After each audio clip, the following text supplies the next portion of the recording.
Yeah, it's a good day. Excited to sit here on a Monday after an SEC win, and one that I thought our kids did a lot of really, really good things in, and thought the plan offensively, defensively, and special teams by our staffs was a really solid plan after watching the film.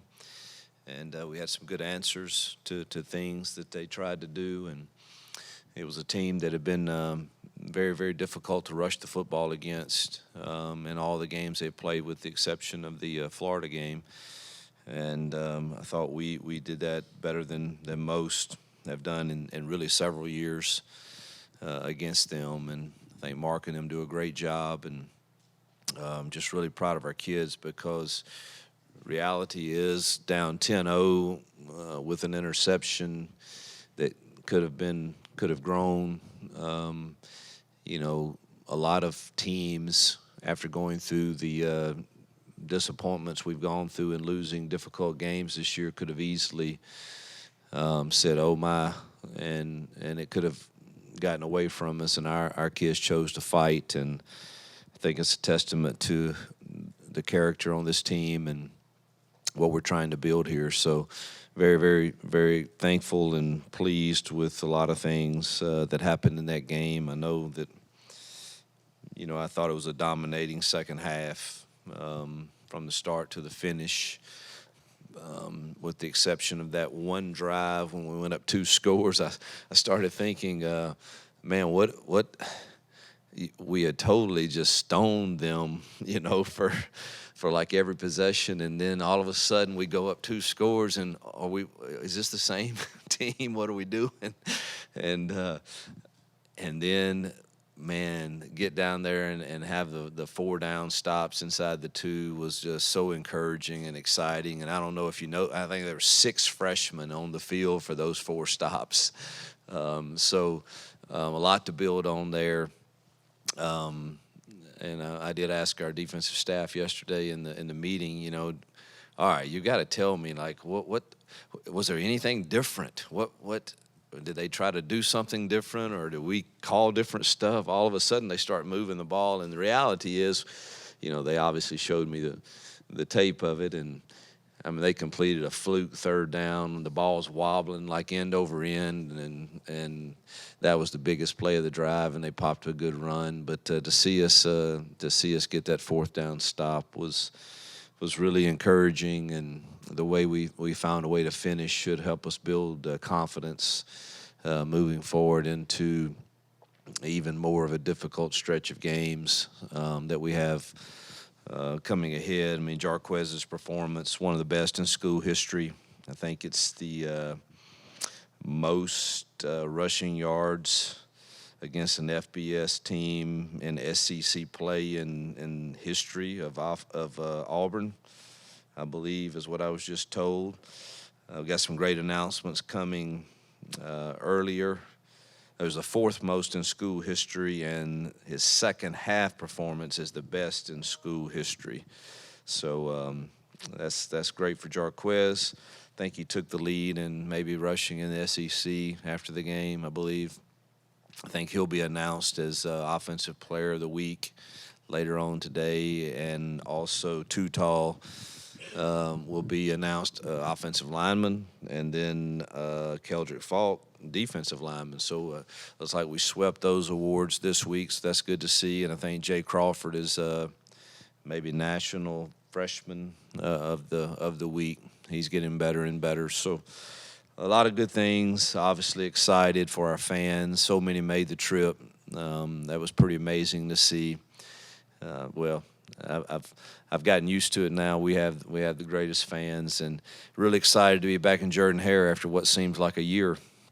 And we'll need them Saturday. We need them to make it loud Saturday and make it difficult for the opponent that's coming in here, which is Vandy, and obviously they're playing at an extremely high level right now.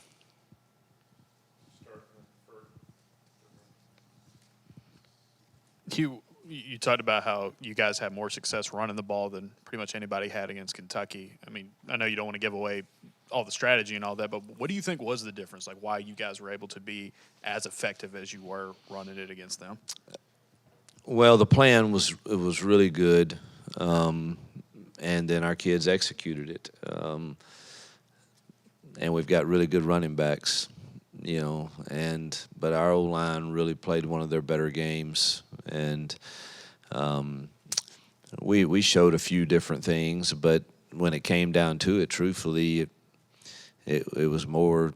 It wasn't like it was extremely fancy runs. It was mostly inside zones that we just blocked up really well, and then our guys made the first guy miss, and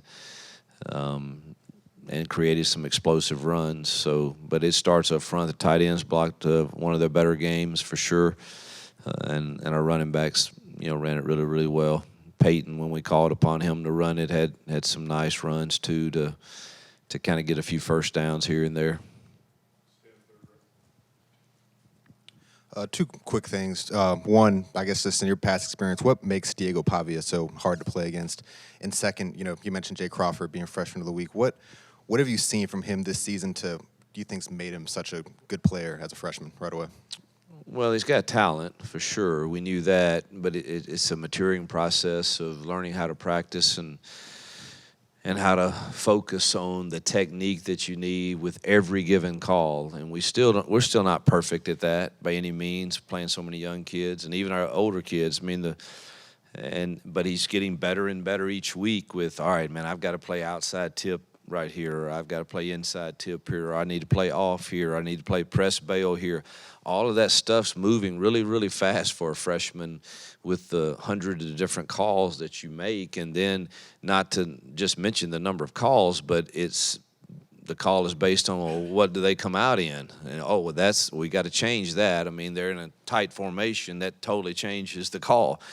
And man, there's a lot of moving parts for those young kids, and he's just he's getting more used to the game and more used to the system, and you combine that with his talent, and he's getting better. And then to answer number one, I'm sick of seeing that quarterback. I've had enough of him, and what a competitor he is, and the job that Clark Lee and his staff have done there, to be in the games and have a chance to win all the games they're playing against the nation's elite is just so impressive. And I don't know, what year is this for Clark? Third or fourth? Fourth year. I do think it speaks to, and I know nobody likes to hear this, but man, good coaches, which there's no bad ones in this league. I mean, you get time to really establish your culture and your locker room and people that believe in your system. You should be, better when that fourth year rolls around for sure. And I think that's definitely happening there. And boy, they're just playing with so much confidence, and they know who they are. One of the scariest things, I mean, you're basically playing Navy. It doesn't look just like Navy, but you're not. I mean, Alabama had 44 real snaps of offensive football against them. Last year when we played him, the first time we touched the ball in the first quarter, I believe, was with 5 minutes and 5 seconds left. That's uncomfortable, and so they know who they are, and they're good being who they are.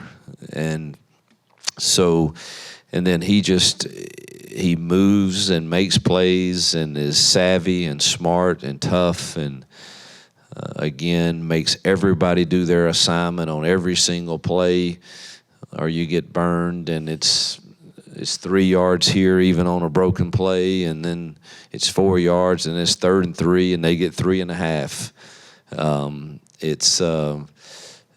And a lot of it's, due to their system, which they're very well coached. And, they got my offensive line coach there from Liberty. He was with me at Liberty, Coach Klanakis, and he's doing a heck of a job. He's one heck of a coach, and he's doing a great job with their offensive line in the run game. And have respect for Jerry Keel for sure, and Tim Beck, and obviously Clark, I think, is one of the best head coaches in the game.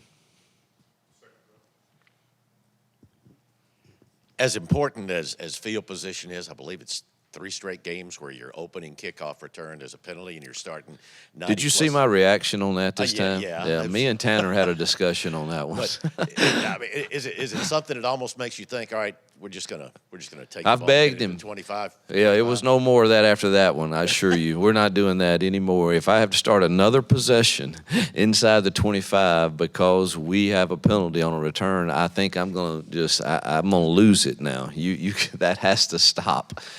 And how much does that affect your script and Oh, when you get everything. started? Everything. It affects everything. You just and then it usually affects the next possession because you're going to put your defense about midfield, and that's where their first 10 points came from. So it's just we can't keep offensively. I don't know where we've got to be one of the top in the nation on fewest penalties. We're not terrible on defense either, but special teams we have way too many penalties this year, and if it means us staying in the end zone, then stay in the end zone. Let's just fair catch the ball and give it to us on the 25 and let us go from there. So we've got to get that cleaned up for sure, and we got to start being consistent in field goal attempts also, which I think Alex is getting closer and closer to being himself. He had enough leg on the one he missed, just pulled it a little. But we had 2 penalties. We lost field position on the punt return. Keontae returned the punt to midfield, and we start on the 8. So I mean, those in these games, those are critical.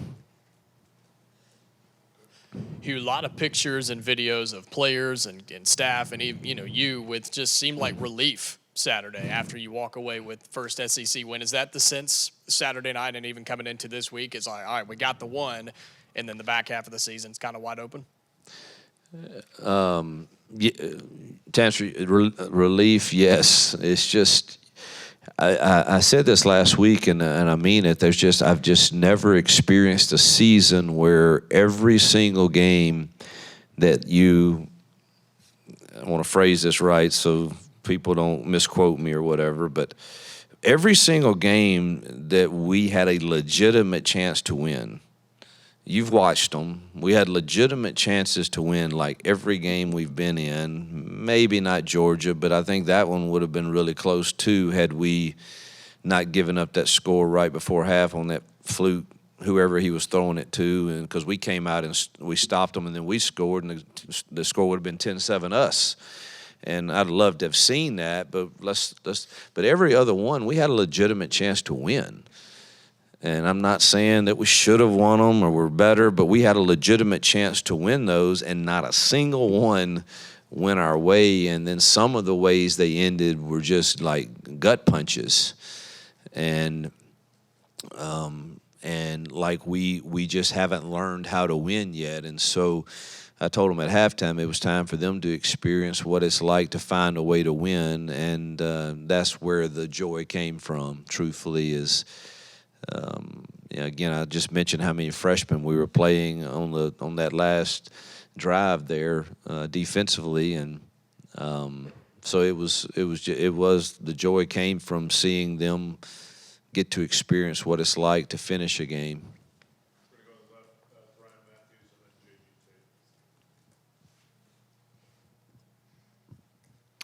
You just wanted to ask you about Keyron Crawford.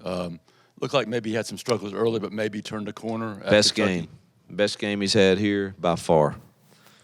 I don't know, seemed relaxed. DJ used him a little different ways. It seemed more comfortable.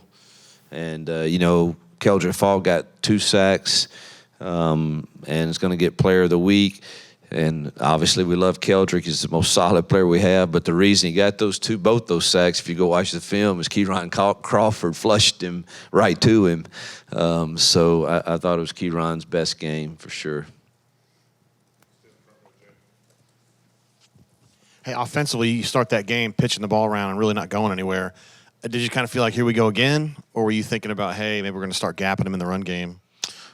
I mean, no one had really gashed him in the run game, and so I didn't go in I always go in thinking we have a good plan and we've got to be balanced and run it. But I did want to start the game trying to throw the football on them, and that didn't work out so well to start it like that. So pretty quickly after the first quarter, the first quarter flew by, and but I think I told the sideline young lady that was doing that broadcast that we've got to right now establish the run if we're going to be in this game. And then started finding out, man, our guys they're handling them up front pretty good, and we're running it. So then in that 4-minute drive was maybe the best I've seen in my career, to eat the entire clock up with there's a lot of people in the box too now. And I was so tempted to throw it. I was so tempted, and kept on the thing, kept calling, it's no throw, just hand it off. And man, that was a really nice drive.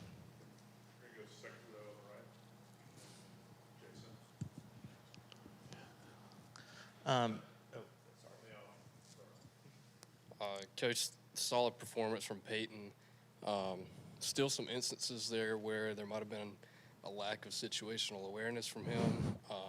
Although it didn't matter on Saturday in the end result, those have been the types of plays and situations that have cost y'all games this season. Yes, the only even the first interception, I know people will.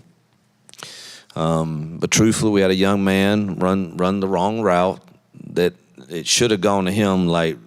Peyton's wanting to deliver it to Malcolm right now on the snap, and he ran the wrong route, and which is Malcolm. I just love him, man. He's going to be a phenomenal player, but he's still learning.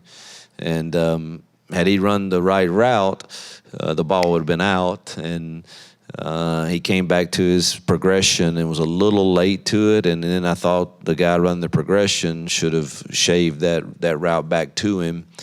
And so that was kind of iffy, so I'm not too upset over that one. And then outside of that, the only play that I thought, he short-armed that first throw to Jarquez too, so those two. But the one right before half is the only one that is just, he can't do that. And we just talked through it on the headset. We have no timeouts. It has to go out of the end zone. And we have to handle those situations better, and he knows that. And but it just that is, we can't operate like that. And so I'm gonna meet with him today actually, and I created a special place on my call sheet for whatever he wants to make sure he throws it out of bounds or a touchdown. We're gonna call it something for that 15-second play that where and they played off coverage. There was nobody going to be open, so just let it fly. He'll learn from it. I don't expect that to happen again, but that was a frustrating end to the second quarter for sure. You talked about offensive line, just having too tall healthy, and then Braden Joyner kind of getting in there, Dylan back. Do you feel like this is the five that have kind of gelled together maybe for the first time all season? Well, you've got a small sample size, but from the sample size that we have, you got to say yes. We weren't perfect. They never will be with all the looks you see and all the movements you see. We still don't protect extremely well. Particularly shockingly, it's more in our max protection stuff. That we're not protecting as well. So I think it was 2 or 3 sacks. So that's too many. We've got to get rid of those. And but that unit played really solid, and so I'd have to say from the one game sample size that it was our best performance. The starts for the offense have been shaky on the first drive of every SEC game. What do you think the key is to just, start better or start without a 3-and-out against Vanderbilt? Yeah, I don't know. That's it feels like we've had a penalty on every kickoff that put us back at like the 8-yard line for one thing, but that's what it feels like. But I'm certain we could call better things and have a better plan. But I do think what you just said is that first drive against Vandy is pretty critical because you may not get many, and we better have a dang good plan.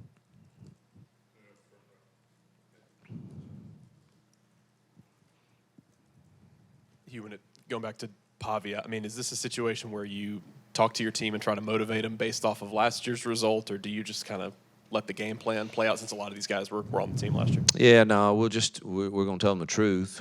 We got some good cut-ups from their team. They play extremely hard, extra effort. Not just him. I mean, I got some good clips to show our defense. This is what you're up against now. I mean, these guys are defensive ends get knocked on the ground and then run and make a tackle on the other side of the field for a 6-yard gain. I mean, their effort is phenomenal. And then obviously his toughness and leadership and grittiness is if they don't know it, they will after today when they see the tapes and hear our defensive staff talk about him requiring you to play assignment football on every play. We won't talk much about last year. Hey, Coach. After Saturday's game, several players compared you to Michael Jordan, calling the victory your flu game. You know, kind of They what said what now? I said. They compared you to Michael Jordan, calling the victory your flu game. Kind of with everything going on prior to kickoff. What kind of went to that decision to coach? I'm just glad they had fun with it, and it did make me feel better for sure. I probably would have. I don't know. I'd have felt awful if we hadn't have won it, but I did feel better, and they can call whatever games they want if we win. I don't really care, but I'm glad they had some fun with it for sure.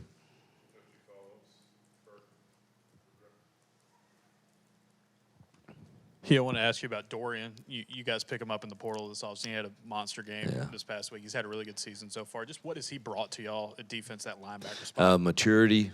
Guy studies film all the time, has a list of questions for the defensive staff every day about what he sees. And, I mean, he has great IQ, great football knowledge, great leader, great kid. He's what you want in a Mike linebacker for sure. And we need people to follow him. Riddick's going to be really good, DJ Barber, and it's good that they can see how he prepares.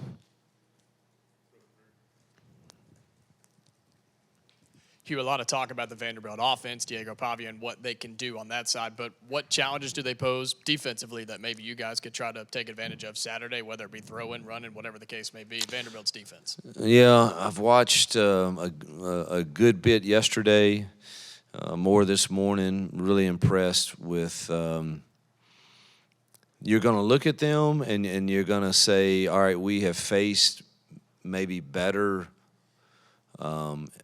metric, size, weight, speed, whatever, and some, and then you watch the tape and you're like, these dudes are never out of position, and they tackle well, and they're physical, and they play with an extra sense and an extra motor, and it's then that you say, man, this is a tall challenge, and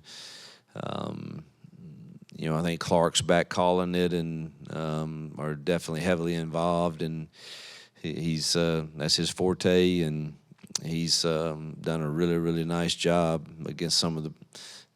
I think Texas does a great job schematically, offensively, and he held them in check and held Alabama to 84 yards rushing, and I mean, those are impressive things for a Vanderbilt team. No matter what year you're in, impressive for any team. And so it doesn't take long that they get your attention real fast.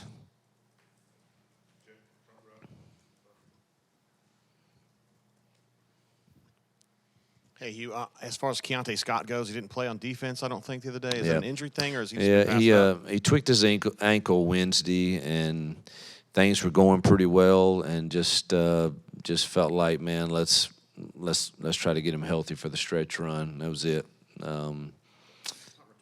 Yeah, He did. He did. Felt like good enough to do that, but just didn't get the reps in the scheme. It happened right at the beginning of practice Wednesday, and so he missed all of Wednesday and Thursday reps. And it's just a lot going on back there, and we were playing pretty solid. And I think they decided it was just best let's stay with the rotation we had. They only had to play 52 snaps, I think, of real football, so. Didn't tax them too much.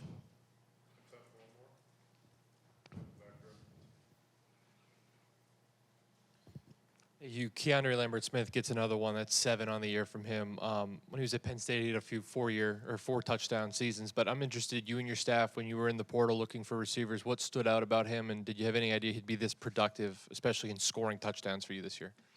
Oh yeah, he was explosive on the film. He was quick twitched. Great ball skills. The only thing about portal recruiting is you don't know the work ethic of a kid. Truthfully, you don't know exactly who he is personality-wise. You don't know what is he going to gel with the guys in the room, and that's probably been the most pleasing thing. Is he's looked at as the leader of the room. He's the most polished. You can tell he's played football for years. When you watch, he's steadily teaching Cam and Perry and Malcolm and them. Now, man, hey, this is at the top end of the route, man. Do this. That he has some knack for that, and then obviously his one-on-one skills are pretty talented. All right, Coach. Thank you. Yep, thank you guys.